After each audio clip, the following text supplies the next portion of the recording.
Les habla el pastor José Juárez de la Primera Iglesia Bautista The Colony en el estado de Texas. Quiero informarles que en esta semana falleció nuestro diácono Servando Morales. Todos los hombres tenemos que morir, pero no todos los hombres han vivido como lo hizo nuestro hermano Servando Morales. Oremos por su familia y que él siempre ha dejado un legado para todos los que pertenecemos a esta iglesia. El destructor de la muerte es el tema de este día. Suscríbase a pibdacolony.org.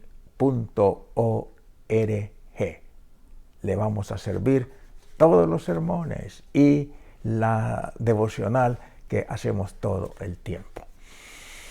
Y el postrer enemigo que será destruido es la muerte. 1 Corintios capítulo 15, versículo 26. Mis hermanos y mis amigos, quiero empezar con las palabras del sermón de Charles Spurgeon que se expuso en Londres, en el tabernáculo de Londres. La muerte es un enemigo, dice. Nació como tal. Al igual que Amán, era un enemigo de Israel por su linaje.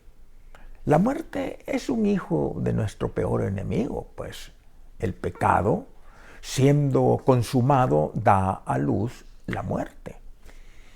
El pecado entró en el mundo por un hombre y por el pecado la muerte. Ahora bien, lo que es claramente un fruto de la transgresión no puede ser otra cosa que un enemigo del hombre.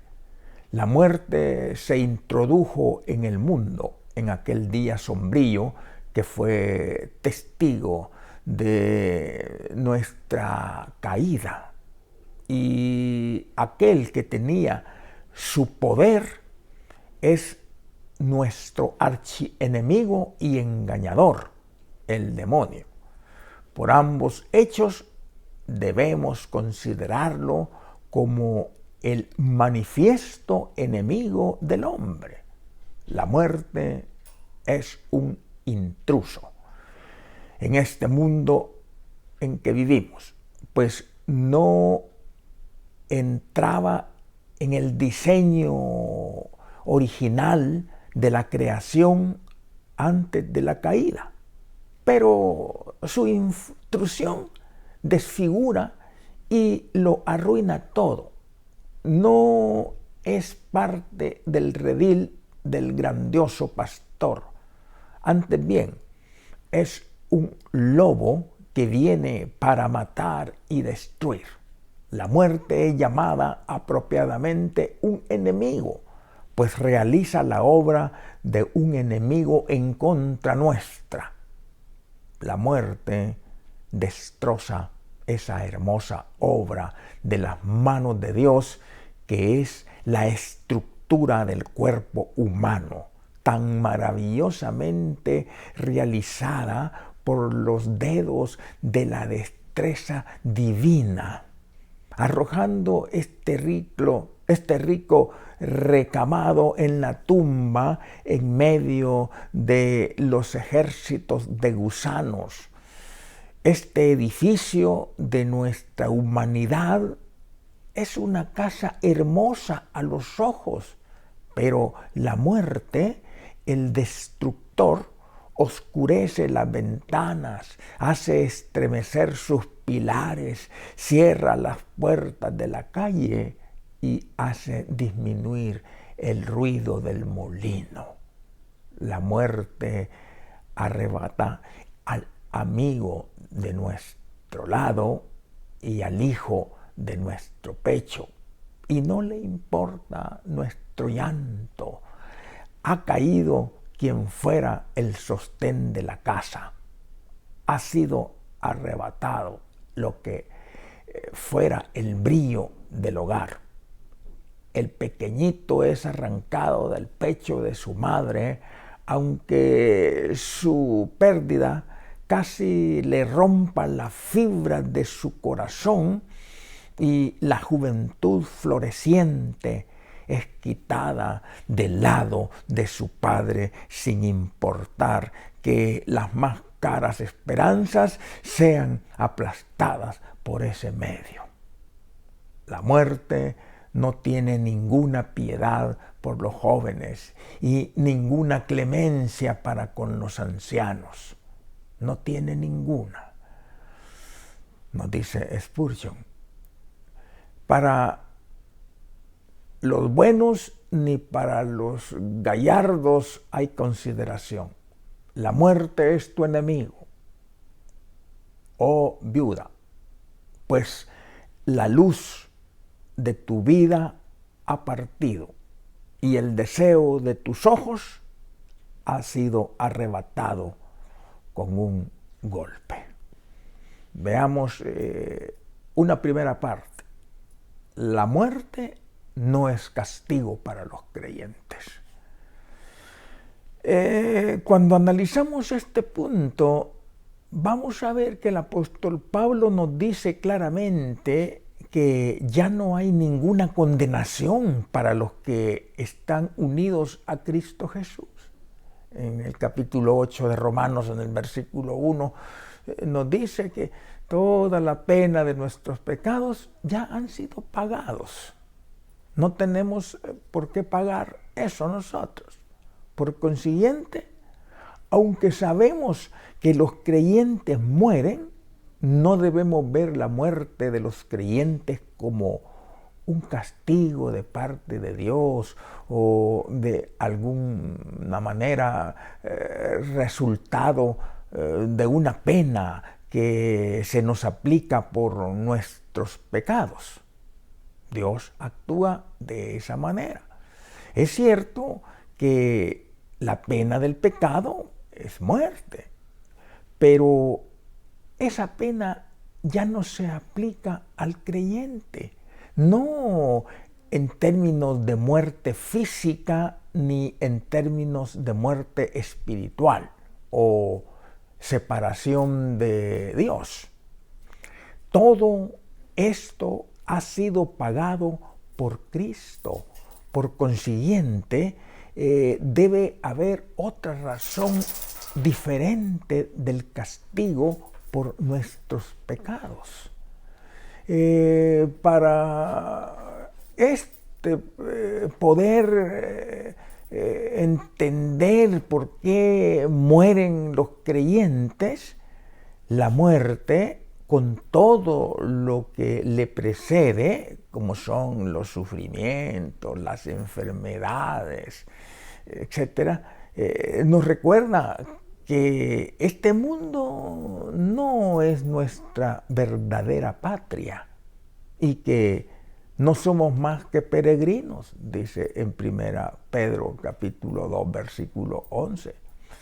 Por ello, nuestro corazón debe despegarse de lo terrenal. Cristo es quien da un verdadero sentido a la muerte. Entonces, pensando en que la muerte es como algo que viene a destruir, imaginémonos más bien a Cristo que viene a salvar. Pensamos en la muerte como en un final. Ahora pensemos mejor en una vida que comienza más abundantemente. Oigamos la voz de Cristo que nos dice: has llegado a mí, vencimos la muerte.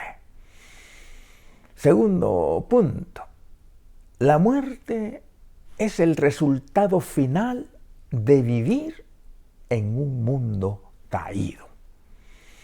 En su gran sabiduría de Dios, decidió no aplicarnos de una vez por todas los beneficios de la obra redentora de nuestro Señor Jesucristo.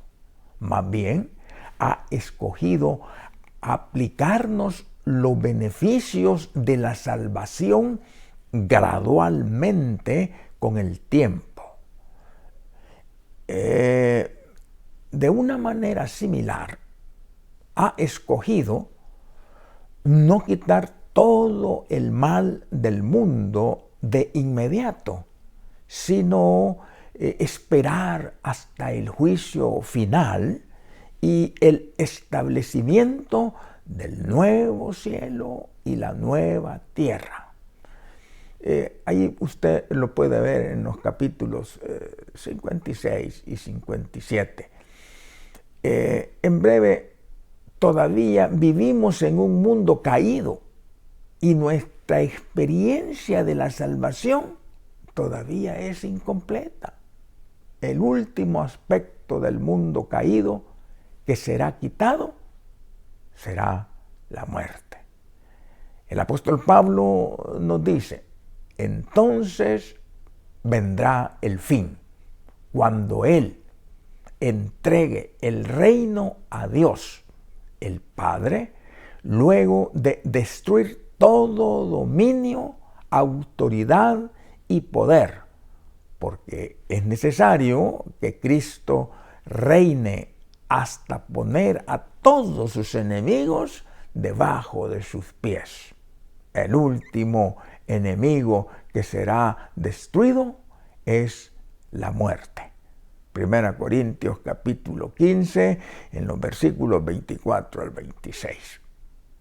Cuando Cristo vuelva, entonces se cumplirá lo que está escrito. La muerte ha sido devorada por la victoria. ¿Dónde está, oh muerte, tu victoria? ¿Dónde está, oh muerte, tu aguijón? 1 Corintios 15, 54, 55. Pero hasta ese tiempo la muerte sigue siendo una realidad, incluso en la vida de los creyentes. Aunque la muerte no nos viene como pena por nuestros pecados individuales, porque eso ha sido pagado por nuestro Señor Jesucristo ya.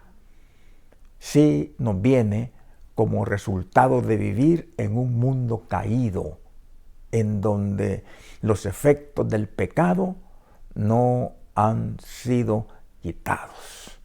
Veamos un tercer punto que nos explica que Dios usa la experiencia de la muerte para completar nuestra santificación. Vamos caminando hacia un punto importante en la vida. En toda nuestra vida cristiana sabemos que nunca tendremos que pagar ninguna pena por el pecado, porque eso fue llevado por Cristo totalmente. Romanos 8:1. Por consiguiente, cuando en efecto experimentamos dolor y sufrimiento en esta vida, no debemos pensar que se debe a que Dios está castigándonos para hacernos daño. No, a veces el sufrimiento es simplemente resultado de vivir en un mundo de pecado. Estamos viviendo acá, en este mundo, donde hay maldad, donde hay un mundo caído.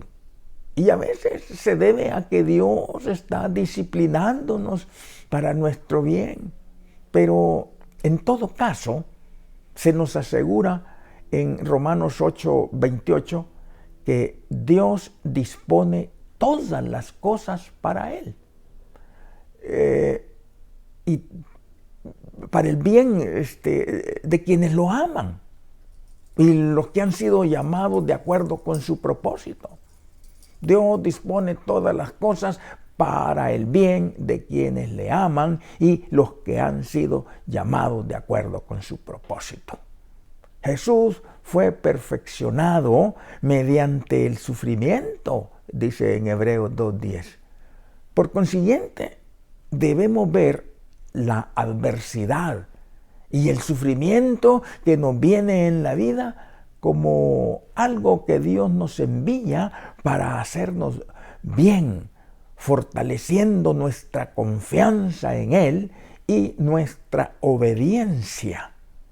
Y en última instancia, para aumentar nuestra capacidad de glorificarle.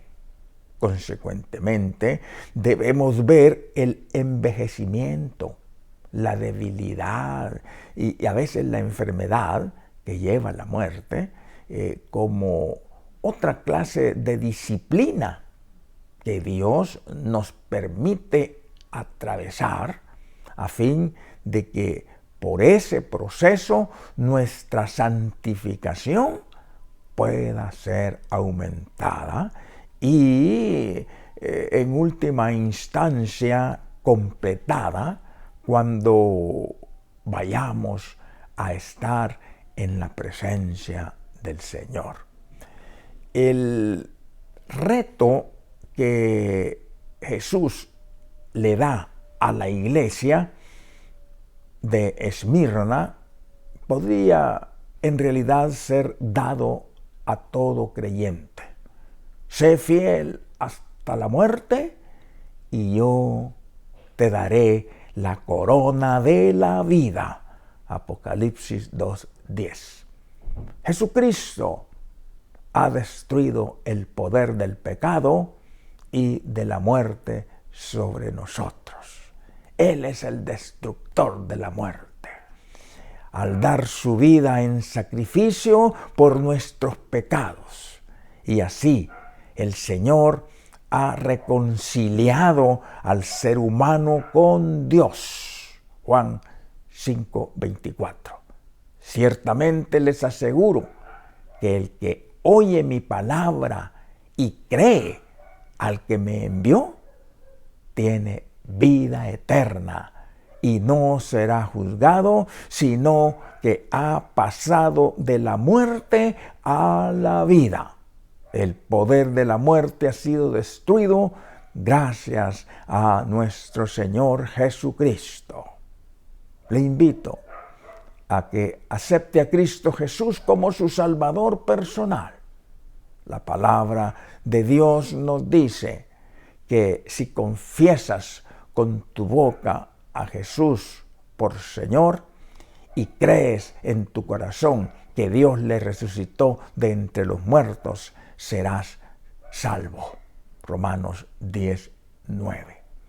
En Apocalipsis capítulo 3, versículo 20, Jesús nos dice: he aquí, yo estoy a la puerta y llamo. Si alguno oye mi voz y abre la puerta, entraré a él y cenaré con él y él conmigo. Venga a Jesús ahora, Él espera. Que el Señor les bendiga mucho en este día. Suscríbase a pipdacolony.org.